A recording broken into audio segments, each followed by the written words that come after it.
Assalomu alaykum aziz tomoshabinlar, bugun sizlar bilan 2026 yilgi Chevrolet Damas qayta avtomobili haqida batafsil va qiziqarli gaplashamiz. Bu mashina O'zbekistonda deyarli hammaga tanish, chunki u yillar davomida eng ishonchli, arzon va eng ko'p ishlatilgan mikrovanlardan biri bo'lib kelgan. Chevrolet Damas aslida ilk bor 1991 yilda Daewoo Damas nomi bilan taqdim etilgan va keyinchalik O'zbekistonda mahalliy ishlab chiqarila boshlangan. Shu sababli u xalq mashinasiga aylangan. 2026 yilga kelib esa Damas yana yangilangan ko'rinishda qaytmoqda. Bu yangilanishlar uni zamonaviy bozorga moslab berish uchun qilingan. Birinchi navbatda dizayn haqida gapiradigan bo'lsak, tashqi ko'rinishi hanuzgacha oddiy va amaliy shaklda qolgan to'rtburchak kuzov keng, salon va baland tom qismi uning asosiy ustunligi. Old qismida biroz zamonaviylashtirilgan faralar, bamper va mayda dizayn o'zgarishlari ko'rinadi. Bu esa uni eski Damasdan biroz farqlaydi. Salon ichida esa oddiy lekin qulay joylashuv saqlanib qolgan.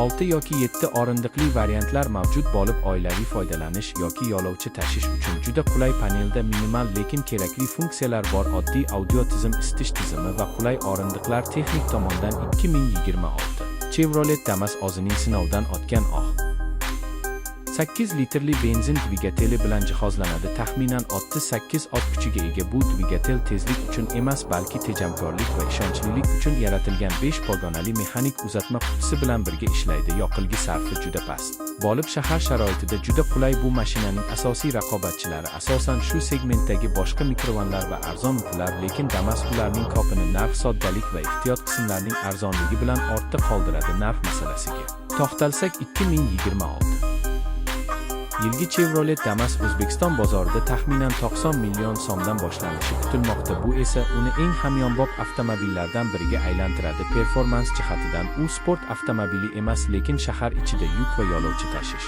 uchun ideal. Orqa gildirakdan tortish tizimi va yengil vazni tufayli u tor ko'chalarda ham oson boshqariladi. Uning eng katta ustunligi esa aynan ishonchlilik, arzon xizmat ko'rsatish va ko'p yillik tajribaga ega konstruksiyasidir. Kichik biznes egalari, yetkazib berish xizmati bilan shug'ullanuvchilar va katta oila egalari uchun bu mashina juda to'g'ri tanlov bo'lib qolmoqda. Xulosa qilib aytganda, 2026 Chevrolet Damas qaytdi. Bu shunchaki eski mashina emas, balki zamonga moslashtirilgan afsonaviy xalq avtomobili bo'lib, u hali ham o'z sinfida kuchli o'rin egallaydi va amaliy, qulay va tejamkor transport vositasi izlayotganlar uchun ajoyib variant hisoblanadi.